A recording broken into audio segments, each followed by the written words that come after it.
नमस्कार दोस्तों। दर्पण क्लासेस करौली यूट्यूब चैनल पर आप सभी का हार्दिक स्वागत है। दोस्तों, राजस्थान कला संस्कृति में राजस्थान कला संस्कृति से रिलेटिव जितने भी हमारे प्रतियोगी परीक्षाओं के चैप्टर हैं, उन चैप्टरों को हम क्रमबद्ध तरीके से एक एक करके आप लोगों को पढ़ा रहे हैं और आप हमारे चैनल से जुड़े हुए हैं, नियमित रूप से हमारे वीडियो देख रहे हैं और आप लोगों से हम उम्मीद करते हैं कि इसी प्रकार से आप हमसे जुड़े रहें। और जो लोग हमारे चैनल पर नए हैं वो दोस्तों चैनल को सब्सक्राइब जरूर कर लें ताकि आने वाली प्रत्येक वीडियो का नोटिफिकेशन सबसे पहले आपके मोबाइल पर पहुंचे। और इसके बाद में दोस्तों हमारे तमाम प्रकार के कोर्सेज जो ऐप से दर्पण क्लासेस करौली इस नाम से आप प्ले स्टोर से ऐप डाउनलोड करके परचेज कर सकते हैं। न्यूनतम दरों पर वो कोर्स आपको अवेलेबल है। तो दोस्तों अच्छे से आप लोग जिस प्रकार से पढ़ रहे हैं उसी प्रकार से जुड़े रहिए। और आज हम कला संस्कृति का नेक्स्ट चैप्टर चालू कर रहे हैं। जैसा कि आप लोगों को बताया गया कि ये एक ऐसा चैनल है जिस पर क्रमबद्ध तरीके से तमाम चैप्टरों को पढ़ाया जाता है। दोस्तों, ऐसा नहीं है कि एक दो चैप्टर पढ़ा करके और छोड़ दिया जाए। प्रत्येक चैप्टर को तमाम जितनी भी उसकी सामग्री है उसको उसमें डाला जाता है। और बाकी के अन्य जो विषय हैं अधिक अध्ययन के लिए हम कोर्स परचेज कर सकते हैं प्ले स्टोर से अपना ऐप डाउनलोड करके। तो आइए दोस्तों, आज हम एक नया चैप्टर चालू कर रहे हैं और वो चैप्टर मैं आप लोगों को आज पढ़ाने के लिए जा रहा हूँ जो बहुत ही इम्पोर्टेंट चैप्टर है, जिससे रिलेटिव सवाल तमाम प्रतियोगी परीक्षाओं में पूछे गए हैं और भविष्य में होने वाली परीक्षाओं में उससे रिलेटिव सवाल आपको इन्हीं वीडियो में से देखने को मिल जाएंगे। तो इसी प्रकार से आप जुड़े रहें। तो देखो दोस्तों, आज करते हैं हम स्टार्ट नेक्स्ट चैप्टर। और आज का हमारा जो टॉपिक होगा तो वो साथियों कला संस्कृति में जो टॉपिक होगा वो अपना टॉपिक है मित्रों इस तरह से राजस्थानी राजस्थानी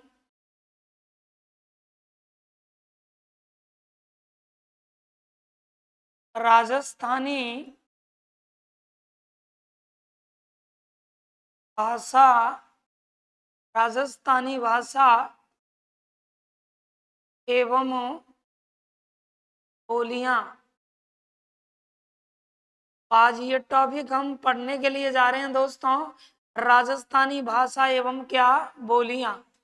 यानी ये टॉपिक हम पढ़ने जा रहे हैं राजस्थानी भाषा एवं बोलियां। और दोस्तों ये एक ऐसा चैप्टर है जो पढ़ते समय विद्यार्थी को थोड़ा सा कठिन लगता है। आप लोग ये पूरा वीडियो अगर प्रारंभ से लेके एंड तक देखोगे तो आप लोगों को ये टॉपिक बिल्कुल कठिन नहीं लगेगा और इससे रिलेटिव जितने सवाल हैं उन्हें हम आसानी से कर पाएंगे। साथ ही ये राजस्थानी भाषा एवं बोलियां ये हम लोग पढ़ रहे हैं। तो देखिएगा इसमें यहाँ दो बातों की चर्चा होनी है, राजस्थानी भाषा एवं किसमें बोलियों में। सबसे पहले यहाँ हम चर्चा करेंगे राजस्थानी किसकी भाषा की। यानी इसमें याद रखना दोस्तों,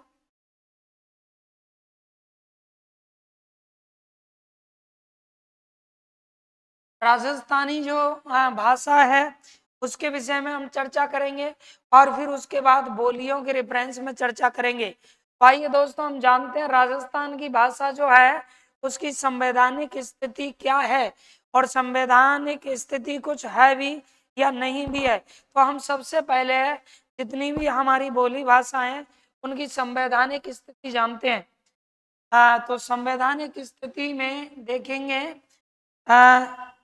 भारतीय कॉन्स्टिट्यूशन में देखिए संवैधानिक संवैधानिक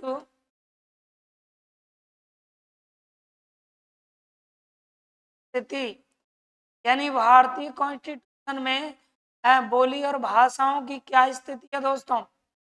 संवैधानिक स्थिति की अगर हम बात करें तो साथियों भारतीय संविधान में आप जानते हैं कि 12 अनुसूचियां हैं। मूलतः 8 अनुसूचियां थी और भारतीय संविधान की 8वीं अनुसूची जो है 8वीं अनुसूची वो याद रखें भाषा से रिलेटिव है। तो भारतीय संविधान की दोस्तों अनुसूची कौन सी 8वीं यानी 8वीं अनुसूची की अगर हम बात करें, 8वीं क्या अनुसूची, तो संविधान की साथियों 8वीं जो अनुसूची है, जो मूल अनुसूचियों में थी, ये याद रखना किससे रिलेटिव अनुसूची है, तो दोस्तों भाषा से रिलेटिव अनुसूची है। यानी भारतीय संविधान की 8वीं अनुसूची में अलग अलग भाषाओं का क्या उल्लेख है। तो आइए दोस्तों जानते हैं मूल रूप से, यानी भारतीय कॉन्स्टिट्यूशन जब लागू हुआ, भारतीय संविधान जब बना, तो मूल रूप से भारतीय संविधान की 8वीं अनुसूची में कितनी भाषाओं को जोड़ा गया, और वर्तमान की स्थिति अगर हम जाने तो वर्तमान में दोस्तों कितनी भाषाओं को जोड़ा गया है। तो हम देखेंगे भारतीय संविधान की जो 8वीं अनुसूची है, याद रखें, इसमें हम प्रारंभ की अगर बात करें दोस्तों, किस प्रारंभ की, तो याद रखें प्रारंभ में, या मैं एक कह सकता हूं कि मूलतः, एक ही बात है प्रारंभ में या मूलतः। यानी भारतीय संविधान में संवैधानिक दर्जा जिन जिन भाषाओं को दिया गया, वो भाषाएं दोस्तों कितनी, 14। भारतीय कॉन्स्टिट्यूशन में प्रारंभ में 14 भाषाओं को संवैधानिक दर्जा मिला, और ये संवैधानिक दर्जा जिन जिन भाषाओं को मिला, उन भाषाओं के विकास के लिए भारतीय कॉन्स्टिट्यूशन में ऐसा लिखा है कि उनका विकास किया जाए। तो याद रखें प्रारंभ में कितनी, 14 भाषा। लेकिन वर्तमान की हम बात करें दोस्तों, वर्तमान की अगर हम बात करें, तो वर्तमान में याद रखें भारतीय संविधान में कितनी भाषाओं को जोड़ा गया है, यानी कितनी भाषाएं जिन्हें संवैधानिक दर्जा मिला है। तो दोस्तों वर्तमान की स्थिति हम जाने तो याद रखना 22 भाषाओं को संवैधानिक दर्जा मिला है, यानी 22 भाषाओं को संवैधानिक दर्जा मिला है। तो भारतीय संविधान की 8वीं अनुसूची में प्रारंभ में यानी मूल रूप से 14 भाषाओं को संवैधानिक दर्जा दिया गया, और वर्तमान में 22 भाषाओं को संवैधानिक दर्जा मिला है। अब यहाँ एक सवाल तैयार होता है दोस्तों, कि प्रारंभ में 14 भाषाओं को संवैधानिक दर्जा मिला और वर्तमान में 22 भाषाओं को संवैधानिक दर्जा मिला है, तो फिर ये 14 से 22 तक बाकी के कौन कौन सी वो भाषाएं थी जिनको भारतीय संविधान में संवैधानिक रूप से जोड़ा गया। तो आइए दोस्तों जानते हैं 14 के बाद में, तो भारतीय संविधान में आप जानते हैं साथियों कि बिना अमेंडमेंट के, यानी बिना संशोधन के कोई भी चीज भारतीय संविधान में नहीं जोड़ी जाती है। और याद रखना साथियों, हमारे संविधान में संशोधन प्रक्रिया के द्वारा समय समय पर कई भाषाओं को जोड़ा गया और उन्हें क्या दिया गया, संवैधानिक दर्जा दिया गया।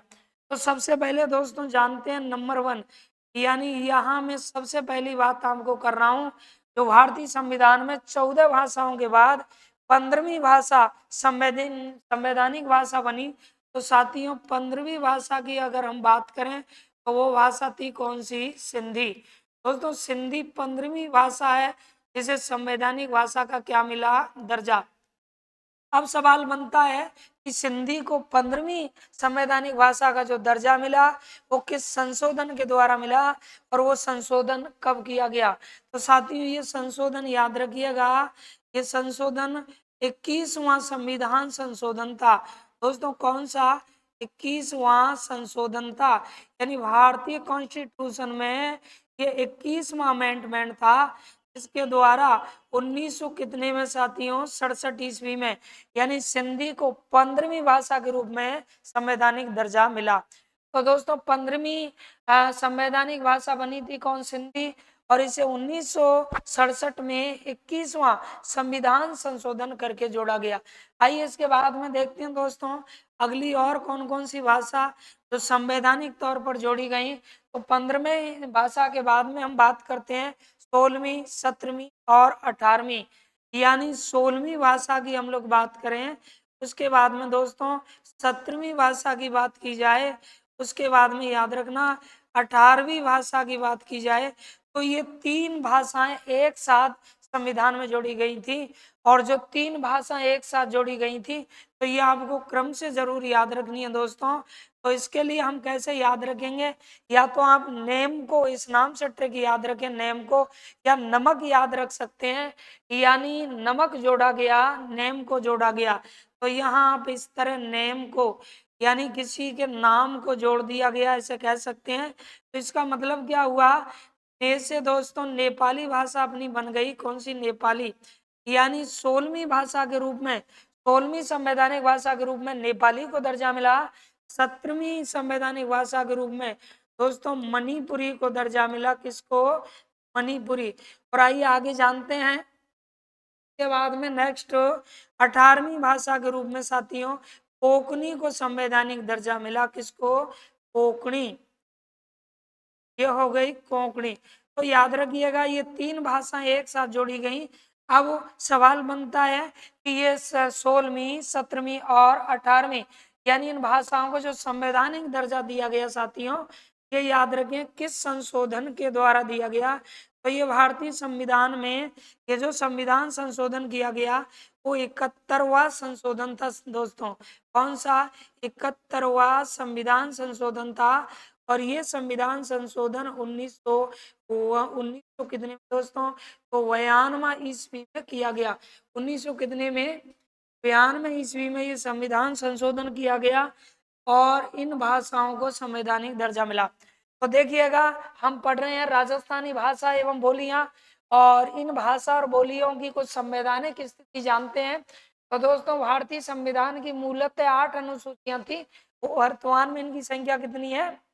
12।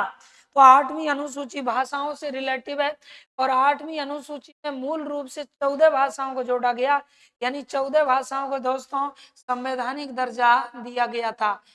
के बाद में याद रखें कि जो 14 भाषाओं को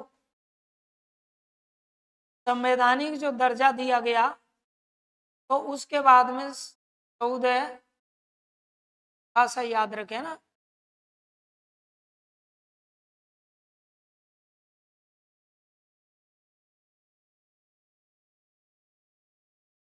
ये हो गया दोस्तों कितनी भाषाएं थी? 14। अब देखिएगा 14 जो भाषाएं दोस्तों, इन 14 भाषाओं की अगर हम बात करें, इन 14 भाषाओं में से जो बाद में जो भाषाएं जोड़ी गई हैं 15वीं, 16वीं, 17वीं ऐसे करते हुए 22 तक, तो किस किस अमेंडमेंट से कब जोड़ी गई? 15वें नंबर पे सिंधी को जोड़ा गया 21वां संविधान संशोधन जो कि 1967 में हुआ। 16वें नंबर, 17वें नंबर, 18वें नंबर की हम बात करें तो आप नेम को इस नाम से ट्रिक याद रख सकते हैं, यानी 16वें नंबर पर नेपाली को, 18वें नंबर पर मणिपुरी और 17वें नंबर पर मणिपुरी और 18वें नंबर पर साथियों कोंकणी को संवैधानिक दर्जा दिया गया। अब आप लोगों के दिमाग में एक सवाल आएगा कि किस संविधान संशोधन ये दर्जा मिला? तो वो संविधान संशोधन था दोस्तों 71वां संविधान संशोधन। कौन सा? 71वां संविधान संशोधन जो 1992 में किया गया। इसके बाद में देखिएगा नेक्स्ट, आइए अगला स्टेप जानते हैं। उसके बाद में जो संवैधानिक दर्जा जिन भाषाओं को मिला दोस्तों वो भाषाएं कौन कौन सी थी? तो याद रखें इसके बाद में अपनी भाषाएं थी ये कौन सी? 19वीं भाषा। और 19वीं के बाद में दोस्तों 20वीं भाषा की हम बात करें, इसके बाद में 21वीं भाषा और ये हो गई अपनी कौन सी? 22वीं भाषा। इनको संवैधानिक दर्जा कब मिला? तो सबसे पहले हम जानते हैं इन भाषाओं को हम क्रम से किस तरह याद रख सकते हैं। तो दोस्तों हम जानते हैं कि गणित में एक सूत्र चलता है बोर्ड मास। तो बोर्ड मास के तरीके से हम क्रम से याद रख सकते हैं, जैसे कि ये हो गया अपना क्या? बोडो और मैस। इस तरह आप याद रख सकते हैं बोडो मैस यानी बोर्ड मास। यानी बो से अपनी भाषा बन गई कौन सी? बोडो हो गई दोस्तों। और इसको 19वीं भाषा के रूप में जोड़ा गया। फिर डो से अपनी भाषा हो जाएगी कौन सी? तो ये डोगरी भाषा हो गई। इसे 20वीं संवैधानिक भाषा का दर्जा मिला। और उसके बाद में मैं से अपनी भाषा हो गई साथियों क्या? मैथिली। मैथिली को याद रखेंगे आप लोग, 21वीं संवैधानिक भाषा का दर्जा मिला। और उसके बाद में 22वीं अपनी हो गई संथाली, इसमें 22वीं संवैधानिक भाषा का दर्जा मिला। इस प्रकार से ये संवैधानिक दर्जा मिले। अब इन चारों को जो संवैधानिक दर्जा दिया गया दोस्तों वो याद रखना 92 यानी 92वां संविधान संशोधन संविधान में किया गया। और ये संशोधन जो दोस्तों किया गया 92वां, ये संशोधन कब किया गया? तो याद रखेंगे यहाँ 92वां जो संविधान संशोधन किया गया वो संशोधन दोस्तों किया गया 2000 कितने में? 3 में। तो 92वां याद रखें संशोधन, 92वां क्या?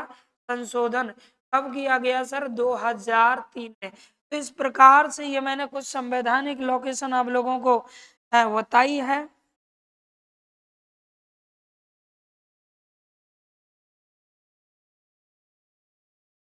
देखिएगा, ध्यान लगाएं। तो ये हम लोगों ने यहाँ थोड़ा सा जाना था दोस्तों कि भारतीय संविधान में भाषाओं की पोजीशन क्या है। तो भाषाओं की स्थिति इस प्रकार से आप जान सकते हैं। 15वीं भाषा सिंधी जोड़ी गई। 21वां संविधान संशोधन 1967 में करके 16वीं के रूप में नेपाली, 17वीं मणिपुरी, 18वीं कोंकणी यानी नेमको, ये तीनों एक साथ जोड़ी गई। और ये 71वां अमेंडमेंट हुआ 1992 में। 19वीं, 20वीं, 21वीं, 22वीं, ये चारों भाषा एक साथ संवैधानिक भाषा के रूप में जोड़ी गई। और ये जो संशोधन हुआ, ये याद रखें 92वां संविधान संशोधन था। और ये कब किया गया? तो ये किया गया था दोस्तों 2000 कितने में, 3 में। इस प्रकार से ये बॉर्डर में इस तरह से हम लोग इन्हें याद रख सकते हैं। इसके बाद में साथियों जानते हैं हम आगे। देखिएगा नेक्स्ट कि ये जो भाषाएं जिन्हें हम पढ़ रहे हैं, तो क्या राजस्थानी भाषा को संवैधानिक दर्जा मिला है? याद रखना साथियों, राजस्थानी भाषा को संवैधानिक दर्जा नहीं मिला है। और वो 23वीं भाषा के रूप में अगर संवैधानिक दर्जा मिला तो हो सकता है राजस्थानी को मिले। तो साथियों राजस्थानी भाषा की जहाँ तक बात है, राजस्थानी की हम बात करें तो राजस्थानी, याद रखें राजस्थानी भाषा जो है अपनी, इस राजस्थानी भाषा को साथियों अभी तक कोई संवैधानिक दर्जा नहीं मिला है। राजस्थानी भाषा को कौन सा दर्जा? संवैधानिक। राजस्थानी भाषा को याद रखिएगा, संवैधानिक क्या दर्जा नहीं मिला है दोस्तों, संवैधानिक दर्जा नहीं मिला। तो राजस्थानी जो भाषा है इसे किसी प्रकार का कोई संवैधानिक दर्जा नहीं मिला है। इसके बाद में हम बात करते हैं दोस्तों, अब राजस्थानी भाषा पे सीधे सीधे आते हैं। तो अपनी जो राजस्थानी भाषा है, जिस भाषा को हम लोग पढ़ रहे हैं, राजस्थानी भाषा जो है, इसके भाषा सर्वेक्षक कौन माने जाते हैं? बहुत इंपॉर्टेंट सवाल ये आप लोगों के लिए हो सकता है और कई बार ये परीक्षाओं में पूछा गया है कि राजस्थानी राजस्थानी दोस्तों राजस्थानी भाषा सर्वेक्षक, राजस्थानी भाषा सर्वेक्षक कौन माने जाते हैं? तो आप लोगों से पूछा जाएगा राजस्थानी भाषा सर्वेक्षक माने जाते हैं, तो यहाँ आप लोगों का जवाब होगा जॉर्ज मैक लिस्टर। कौन माने जाएंगे दोस्तों? तो ये हो जाएगा जॉर्ज मैक, याद रखना जॉर्ज मैक लिस्टर ये माने जाते हैं साथियों क्या? राजस्थानी किसके भाषा के सर्वेक्षक, यानी राजस्थानी भाषा सर्वेक्षक के रूप में माने जाते हैं। कौन? McLister, George McLister. इसके बाद में आइए जानते हैं नेक्स्ट, जॉर्ज मैक लिस्टर।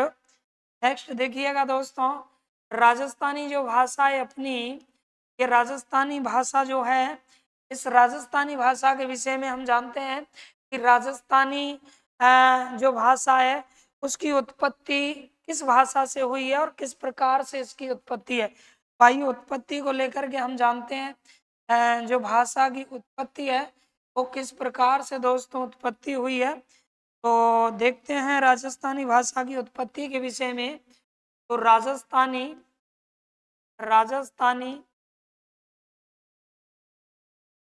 भाषा की उत्पत्ति, तो ये सबसे पहले जानते हैं दोस्तों राजस्थानी भाषा की क्या उत्पत्ति, यानी इसकी उत्पत्ति को लेकर के किस प्रकार से सवाल पूछे जा सकते हैं।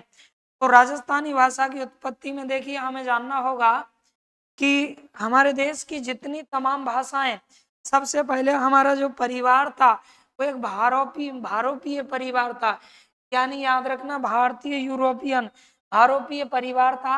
और आप जानते हैं साथियों कि सबसे पहले हमारी जो भाषा थी हमारे देश में, जो वैदिक काल से ही भाषा थी, वो बोलचाल की भाषा क्या थी? संस्कृत थी, यानी जिसे हम वैदिक संस्कृत के नाम से जानते थे। तो ये भाषा हो गई अपनी कौन सी? वैदिक। कौन सी भाषा होगी? वैदिक संस्कृत। सबसे पहले ये भाषा आई, कि बिल्कुल जीरो से मैं आप लोगों को बता रहा हूँ ताकि किसी प्रकार की भाषाओं की उत्पत्ति को जानने में प्रॉब्लम ना हो। तो याद रखना दोस्तों, ये जो है वैदिक संस्कृत, ये सबसे पहले बोलचाल की लोगों की भाषा थी। और जब वैदिक संस्कृत भाषा थी तो इसके बाद में, संस्कृत के बाद में अगली जो नेक्स्ट भाषा आई थी वो भाषा थी दोस्तों कौन सी? पाली। के बाद में भाषा आई थी कौन सी? पाली। ये भाषा आई थी, इस भाषा का प्रचलन हुआ था। पाली भाषा के बाद में यदि हम जाने तो याद रखना दोस्तों, भाषा आई थी कौन सी? तौरसेनी भाषा थी। तौरसेनी क्या? तौरसेनी प्राकृत। दोस्तों सौरसेनी प्राकृत भाषा आई थी। तो सौरसेनी ये प्राकृत भाषा आई थी इसके बाद में। और नेक्स्ट देखिएगा सौरसेनी प्राकृत।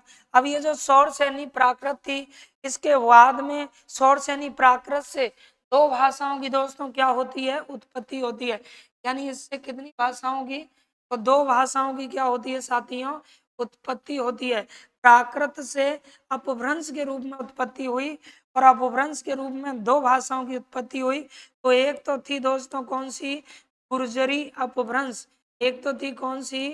गुर्जरी। याद रखें क्या? अपभ्रंश। एक गुर्जरी अपभ्रंश थी और दूसरी जो थी वो थी अपनी कौन सी? तौरसेनी अपभ्रंश। इस तरह से भाषाओं की उत्पत्ति हुई। तौरसेनी क्या? अपभ्रंश। अपभ्रंश का अर्थ होता है दोस्तों बिगड़ा हुआ रूप। अपभ्रंश का अर्थ क्या होता है? बिगड़ा हुआ रूप होता है। तो एक बार फिर से मैं आप लोगों को समझा रहा हूँ। देखें, हम पढ़ रहे हैं सबसे पहले राजस्थानी भाषा की उत्पत्ति। और दोस्तों राजस्थानी भाषा की उत्पत्ति कैसे हुई है तो आइए जानते हैं स्टेप बाय स्टेप सारी बातों को। सबसे पहले वैदिक काल में, जो हमारा वैदिक काल था, आर्यों के जमाने की मैं बात कर रहा हूँ, तो लोगों की बोलचाल की भाषा संस्कृति, यानी जिसे हम वैदिक संस्कृत कहा करते थे, सारा कुछ वह संस्कृत में हुआ करता था। हमारे ग्रंथ जो थे वो संस्कृत में थे। उसके बाद पाली भाषा की उत्पत्ति हुई, पाली लोगों के पास में आई। उसके बाद प्राकृत आई, जिसे हम पूरी तरह बोलें तो कहेंगे सौरसेनी प्राकृत। और दोस्तों संस्कृत, पाली, प्राकृत, प्राकृत के बाद में अपभ्रंश भाषा आई। लेकिन अपभ्रंश दो तरह की थी दोस्तों, अपभ्रंश दो तरह की थी। एक सौरसेनी अपभ्रंश थी और एक गुर्जरी अपभ्रंश थी। और आपको मैं बता दूं कि ये जो अपभ्रंश है सौरसेनी अपभ्रंश, इससे जो उत्पत्ति हुई है दोस्तों वो हिंदी भाषा की हुई है। किसकी हुई है? हिंदी भाषा की इससे उत्पत्ति हुई है। लेकिन हम तो यहाँ राजस्थानी की बात कर रहे हैं। तो याद रखना ये गुर्जरी जो अपभ्रंश थी, कौन सी दोस्तों? गुर्जरी अपभ्रंश। गुर्जरी अपभ्रंश से दो भाषाओं की उत्पत्ति होती है। एक तो राजस्थानी भाषा की उत्पत्ति हुई, एक तो राजस्थानी भाषा की उत्पत्ति हुई साथियों, और एक गुजराती भाषा की उत्पत्ति हुई, गुजराती भाषा की।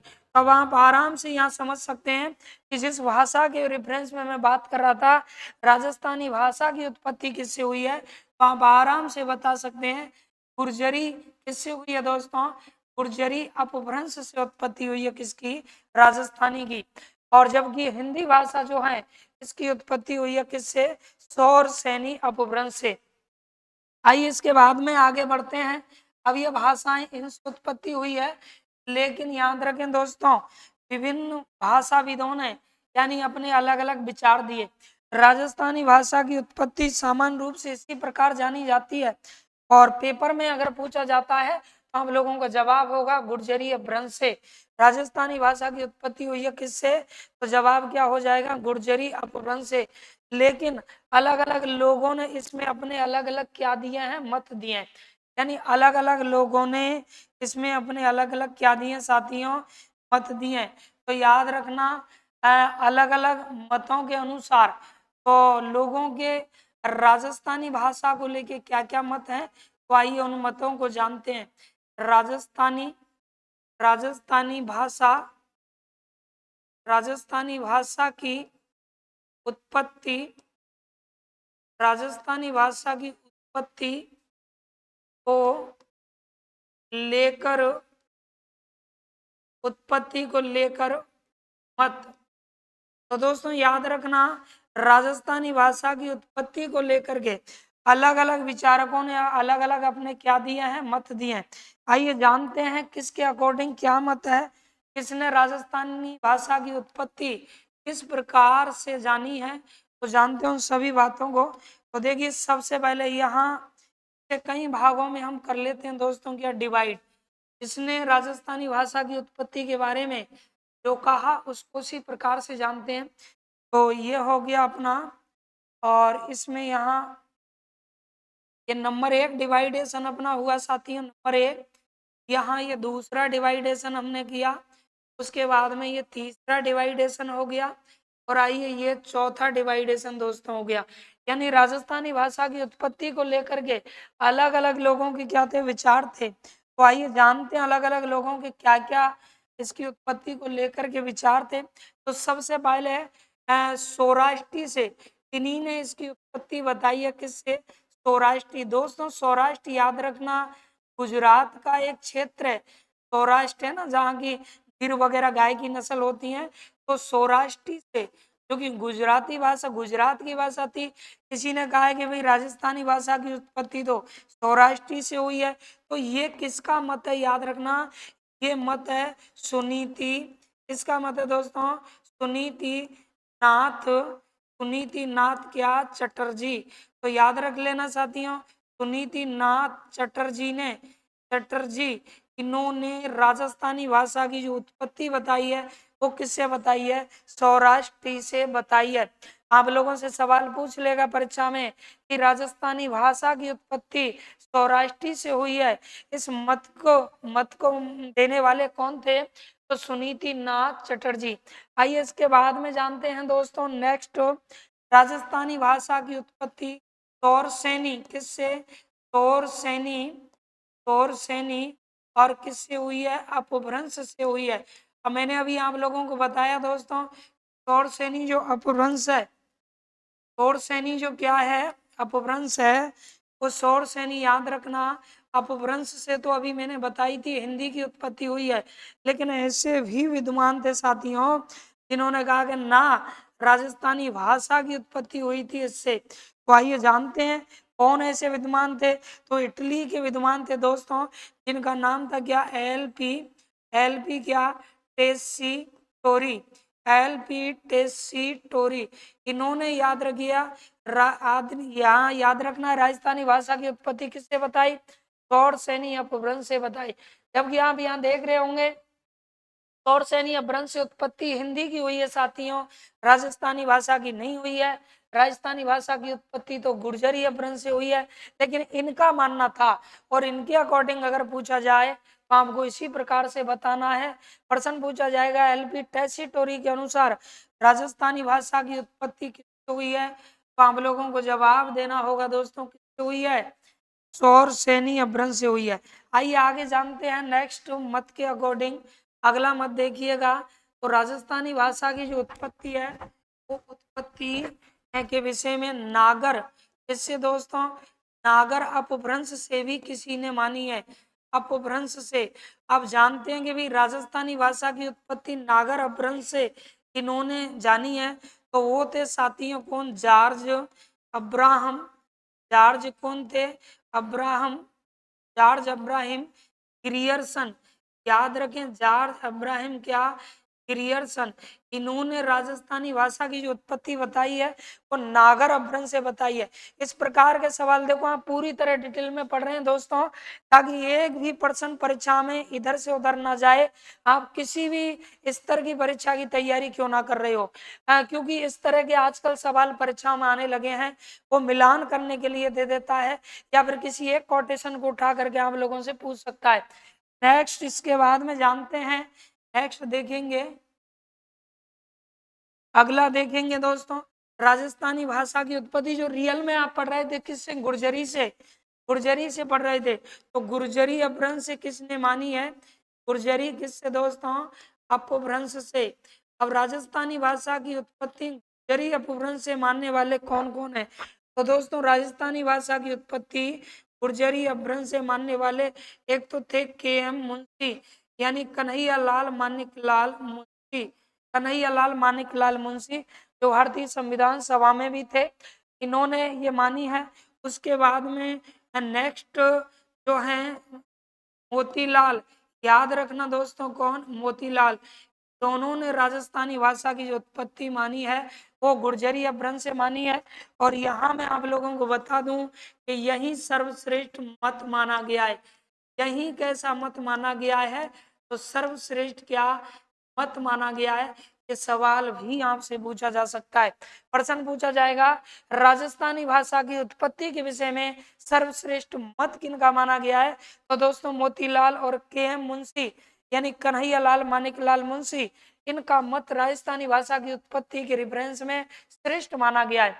तो दोस्तों एक बार थोड़ा सा रिपीट मैं आपको कर रहा हूँ जिन बातों की हम लोगों ने चर्चा की, यानी हम पढ़ रहे हैं भाई राजस्थानी भाषा की उत्पत्ति। तो यहाँ मैंने आपको जीरो से बताने की कोशिश की है कि वैदिक काल जब था तो संस्कृत भाषा चला करती थी, उसके बाद पाली आई, फिर प्राकृत आई, जैसे हम शौरसेनी प्राकृत कहते हैं। प्राकृत के बाद में अपभ्रंश आई, लेकिन दो भागों में बट गई, एक गुर्जरी अपभ्रंश, एक शौरसेनी अपभ्रंश। फिर इनसे उत्पत्तियां हुई। शौरसेनी अपभ्रंश से हिंदी की साथी उत्पत्ति हुई और गुर्जरी अपभ्रंश से दो भाषाओं की उत्पत्ति हुई, एक राजस्थानी की और एक गुजराती की। अब आप लोगों से सीधा सीधा सवाल पूछा जाएगा, आप इतना अगर याद नहीं रख सकते हैं तो नो प्रॉब्लम, क्योंकि ये मैंने आपको बताया है पूरी तरह से। बाकी आपको सीधे सीधे याद रखना है कि राजस्थानी भाषा की उत्पत्ति किससे हुई है, तो आप जवाब देंगे गुर्जरी अपभ्रंश से हुई है। हिंदी की उत्पत्ति अगर पूछी जाए तो शौरसेनी अपभ्रंश से हुई है। लेकिन यहाँ हमारा चैप्टर राजस्थानी भाषा है साथियों। उसके बाद में फिर सवाल बनता है कि अलग अलग लोगों ने अलग अलग राजस्थानी भाषा की उत्पत्ति के विषय में अपने मत दिए हैं। तो आइए जानते हैं किसने क्या मत दिया है। तो दोस्तों आप देख सकते हैं राजस्थानी भाषा की उत्पत्ति को लेकर लोगों के अलग अलग मत हैं। जैसा कि सुनीति नाथ चटर्जी ने राजस्थानी भाषा की उत्पत्ति सौराष्ट्री से बताई है, एल बी टेसीटोरी ने शौरसेनी अपभ्रंश से बताई है, जॉर्ज अब्राहम ग्रियर्सन ने नागर अपभ्रंश से बताई है, और के.एम. मुंशी और मोतीलाल ने गुर्जरी अपभ्रंश से बताई है, जो कि वाकई गुर्जरी अपभ्रंश से हुई है। तो अलग अलग लोगों के मत हैं, किस जिसके मत के अकॉर्डिंग पूछे फिर आपको वही उत्तर देना है। लेकिन एक और इम्पोर्टेंट यहाँ सवाल निकल कर आता है, और वो सवाल दोस्तों आप लोगों के लिए यह है कि गुर्जरी अपभ्रंश यानी राजस्थानी भाषा की उत्पत्ति के विषय में सर्वश्रेष्ठ मत किनका माना गया है। तो याद रखना के.एम. मुंशी और मोतीलाल, इन दोनों का मत साथियों क्या माना गया है, सर्वश्रेष्ठ माना गया है। अब आइए आगे बढ़ते हैं, नेक्स्ट आगे बढ़ते हैं दोस्तों। देखिएगा यहाँ राजस्थानी भाषा का अब लेते हैं क्या वर्गीकरण। हमारी जो राजस्थानी भाषा है, इस राजस्थानी भाषा को अलग अलग भागों में बांटा गया। राजस्थानी भाषा को दोस्तों अलग अलग किस्में पार्टों में बांटा गया, और अलग अलग भागों में राजस्थानी भाषा को जो बांटा गया, तो इसको जानते हैं कि किस ने यानी राजस्थानी भाषा को कैसे कैसे विभाजित किया। तो देखिए सबसे पहले हम जानते हैं किसके अनुसार, यानी जॉर्ज, यहाँ दोस्तों हम जानते हैं जॉर्ज, ये हो गए जॉर्ज अब्राहम ग्रियर्सन। अब्राहम क्या ग्रियर्सन, इनके विषय में मैं आपसे बात कर रहा हूं दोस्तों। याद रखिएगा जॉर्ज अब्राहम ग्रियर्सन, इन्होंने क्या किया, इन्होंने 7वीं सदी में, इन्होंने दोस्तों कौन से, इन्होंने जॉर्ज अब्राहम ग्रियर्सन, याद रखें, इन्होंने लिंग्विस्टिक एक रचना की थी। कौन सी, लिंग्विस्टिक की एक रचना है, लिंग्विस्टिक। और फिर आगे इस रचना का नाम है सर्वे, लिंग्विस्टिक क्या, survey of, linguistic survey of India, यानी भारत की भाषाओं को इन्होंने क्या किया, उजागर किया। तो यहाँ हम लोग दिख पा रहे होंगे लिंग्विस्टिक सर्वे ऑफ क्या, इंडिया। ये किन की रचना है, ऐसे भी आपसे पूछा जा सकता है। तो जॉर्ज अब्राहम ग्रियर्सन दोस्तों, इनकी ये रचना है कौन सी, लिंग्विस्टिक सर्वे ऑफ क्या, इंडिया। दोस्तों ये जो इनकी रचना है, इस रचना में लिंग्विस्टिक सर्वे ऑफ क्या, इंडिया, इस रचना में इन्होंने भाषा किसकी, भारत की, यानी आप देख रहे होंगे इंडिया, संपूर्ण भारत की भाषाओं को प्रकाशित किया, और उन भाषाओं में हमारे राजस्थान की भाषाओं को भी प्रकाशित किया। तो याद रखना दोस्तों, इन्होंने हमारे राजस्थान की भाषाओं को कितने भागों में, 5 भागों में बांटा। कितने भागों में बांटा, 5 भाग इन्होंने राजस्थानी भाषा के किए। राजस्थानी भाषा की याद रखना, इन्होंने जो भाग किए थे दोस्तों वो कितने किए थे? 5, यानी 5 भागों में हमारी राजस्थानी भाषा को बांटा। अब आइए जानते हैं साथियों, 5 भागों में इन्होंने जो राजस्थानी भाषा को विभाजित किया, तो 5 पार्ट कौन कौन से थे, तो ये जानते हैं मित्रों। 5 जो भाग थे राजस्थानी भाषा का जो इन्होंने किया था क्लासिफिकेशन, तो 5 भाग अपने यहाँ अच्छे से भागों को हम जान लेते हैं। देखिए, और ये भाग आप लोगों से पूछे जा सकते हैं एग्जाम में। तो ये नंबर 1 भाग हो गया दोस्तों, यहाँ दूसरा भाग हमारा हो गया, के बाद में ये तीसरा पार्ट अपना यहाँ हो गया दोस्तों। तीसरे पार्ट के बाद यहाँ हम देखेंगे ये चौथा पार्ट हो गया, और इसके बाद में याद रखना ये 5वां पार्ट हो गया। यानी इन्होंने राजस्थानी भाषा को 5 भागों में क्या किया? विभाजित किया। अब इसे हम कैसे याद रखोगे? देखिएगा कैसे याद रखोगे, तो वो जानते हैं दोस्तों कि सबसे पहले इन्होंने पश्चिमी भाषा यानी राजस्थानी भाषा, इन्होंने कहा कि भाई एक तो पश्चिमी भाषा है, एक तो कौन सी भाषा है? पश्चिमी भाषा है। चलो ठीक है, पश्चिमी। पश्चिमी के बाद में भी इन्होंने कहा कि पूर्वी भाषा है। चलो ठीक है, फिर इन्होंने कहा कि पूर्वी भाषा है। ठीक है, फिर इन्होंने कहा कि पूर्वी भाषा है। आप सोच रहे होंगे ये क्या नाटक है, बार बार पूर्वी पूर्वी। और इसके बाद में इन्होंने दोस्तों कहा कि दक्षिणी भाषा है। कौन सी भाषा? दक्षिणी, यानी राजस्थान की राजस्थानी जो हमारी भाषा है राजस्थानी की, इस राजस्थानी भाषा को इन्होंने कितने भागों में? 5 भागों में साथियों डिवाइड किया। तो एक पश्चिमी थी, फिर पूर्वी और दक्षिणी। अब आप इसमें देख पा रहे होंगे उत्तरी का कहीं नामो निशान नहीं है, तो किस तरह आप एक ही बार में याद रख सकते हैं? यहाँ आप उत्तरी लगा सकते हैं, उत्तरी, ये उत्तर पूर्वी हो गई। यहाँ आप मध्य लगा सकते हैं, ये मध्य पूर्वी हो गई। और यहाँ आप दोस्तों दक्षिण लगा सकते हैं, ये दक्षिण पूर्वी हो गई। इस प्रकार से आराम से याद रख सकते हैं कि जॉर्ज अब्राहम ग्रियर्सन ने लिंग्विस्टिक सर्वे ऑफ इंडिया, इसमें राजस्थानी भाषा जो है इनका वैज्ञानिक क्या किया? वर्गीकरण किया। और राजस्थान की जो भाषा है दोस्तों उसे कितने भागों में डिवाइड किया? तो 5 भागों में याद रखें इन्होंने क्या किया? डिवाइड किया। इसके बाद में ये आगे आप देख पा रहे होंगे, देखिए आगे देखेंगे एलपी टेसीटोरी के अकॉर्डिंग अगर हम जानना चाहें किनके, एलपी याद रखें टेसीटोरी, एलपी टेसी और क्या हो जाएगा? टोरी। तो साथियों जो एलपी टेसीटोरी हैं याद रखें, इनके अकॉर्डिंग अगर हम बात करें तो इन्होंने राजस्थानी भाषा को, इन्होंने हमारी जो राजस्थानी भाषा है इसको कितने भागों में डिवाइड किया? तो ये भी जान लेते हैं इसके अकॉर्डिंग अगर पूछा जाए तो इन्होंने याद रखना राजस्थानी जो भाषा है, राजस्थानी भाषा को दोस्तों, राजस्थानी भाषा को कितने? 2 भागों में क्या किया? डिवाइड किया। इन्होंने राजस्थानी भाषा को कितने भागों में? यानी 2 भागों में इन्होंने क्या किया? डिवाइड किया। अब आइए जानते हैं इन्होंने राजस्थानी भाषा को कौन कौन से 2 भागों में डिवाइड किया। नंबर 1 यहाँ, नंबर 2 यानी एक तो इन्होंने पश्चिमी, एक तो इन्होंने किसके रूप में किया दोस्तों? पश्चिमी। यहाँ एक तो पश्चिमी राजस्थानी, यह हो गई अपनी पश्चिमी। और उसके बाद में नेक्स्ट इन्होंने डिवाइड किया किसके रूप में? पूर्वी। तो 2 भागों में इन्होंने क्या किया? डिवाइड किया, पश्चिमी और पूर्वी। तो इस तरह किसी के भी अकॉर्डिंग आप लोगों से पूछा जा सकता है। एक बार थोड़ा सा रिपीट करते हैं और आइए जानिए इस चीज को हम लोग फटाफट से। राजस्थानी भाषा के रेफरेंस में हम लोग पढ़ रहे हैं जॉर्ज अब्राहम ग्रियर्सन। दोस्तों जॉर्ज अब्राहम ग्रियर्सन जिन्होंने लिंग्विस्टिक सर्वे ऑफ इंडिया ये रचना की थी, और लिंग्विस्टिक सर्वे ऑफ इंडिया में राजस्थानी भाषा बोलियों का वैज्ञानिक वर्गीकरण किया। और इन्होंने कहा कि राजस्थानी भाषा 5 पार्टों में बटी हुई है। सबसे पहले पश्चिम, फिर 3 बार पूरब, पूरब पूर्वी करोगे और फिर दक्षिण करोगे। और पूर्वी के आगे एक के साथ उत्तर लगाओ, अगली के साथ मध्य लगाओ और नेक्स्ट इसके साथ में दक्षिण लगाओ। इसके बाद में फिर हम लोग जान रहे हैं कि एलपी टेसीटोरी इन्होंने राजस्थानी भाषाओं को कितने भागों में क्लासीफाई किया?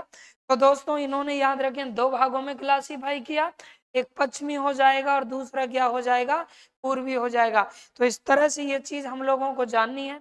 आइए आगे समझते हैं। देखिए कुछ छोटे छोटे और महत्वपूर्ण बिंदुओं को देखें। ये जो अपनी भाषा है दोस्तों, अभी यहाँ मैं कुछ छोटी छोटी बातों की चर्चा कर रहा हूँ। तो ये आप लोग देख सकते हैं मित्रों कि हमारी मातृभाषा की हम बात करें, यानी हमारे राजस्थान की दोस्तों, हमारी जो मातृभाषा की, यानी हम बात करें कि राजस्थान की राजस्थान की याद रखना दोस्तों, पूछा जाएगा आपसे राजस्थान की राजभाषा क्या है, इसको भी साथ में जान लेते हैं, तब आप लोगों का जवाब होना चाहिए। राजस्थान की साथियों राजभाषा क्या? हिंदी। राजस्थान की राजभाषा क्या है? हिंदी। और याद रखना 14 सितंबर को दोस्तों, 14 सितंबर को प्रतिवर्ष क्या मनाया जाता है? हिंदी दिवस माना जाता है। 14 सितंबर को क्या मनाते हैं? हिंदी दिवस के रूप में मनाया जाता है। हिंदी क्या मनाते हैं? दिवस। तो हिंदी दिवस कब मनाया जाता है? 14 सितंबर को मनाया जाता है। चलो आगे जानिएगा। इसके बाद में नेक्स्ट, तो राजस्थान की राजभाषा क्या है? हिंदी है। और हिंदी दिवस कब मनाते हैं? 14 सितंबर को। अब राजस्थान की हम जानते हैं क्या? राजस्थान की दोस्तों जानते हैं कौन सी भाषा? मातृभाषा। तो राजस्थान की याद रखना मातृभाषा कौन सी है? राजस्थान राजस्थान की राजस्थान की साथियों क्या मातृभाषा? राजस्थान की मातृभाषा। अब राजस्थान की मातृभाषा के विषय में जाने तो वो हो जाएगी दोस्तों अपनी कौन सी? राजस्थानी। राजस्थानी ये हमारे राजस्थान की मातृभाषा है। और राजस्थानी भाषा दिवस कब मनाया जाता है? तो साथियों 21 फरवरी को। प्रत्येक वर्ष याद रख लीजिएगा 21 फरवरी को क्या मनाते हैं? तो राजस्थानी भाषा राजस्थानी भाषा दिवस मनाया जाता है। तो ये सवाल बहुत इंपॉर्टेंट हो सकता है आपकी परीक्षा के लिए। राजस्थानी भाषा दिवस कब मनाया जाता है? तो आपको याद रखना है दोस्तों, राजस्थानी भाषा दिवस मनाया जाता है कब? यानी 21 कितने को? फरवरी को। अब आइए हम जानते हैं कि हमारी जो हिंदी है दोस्तों,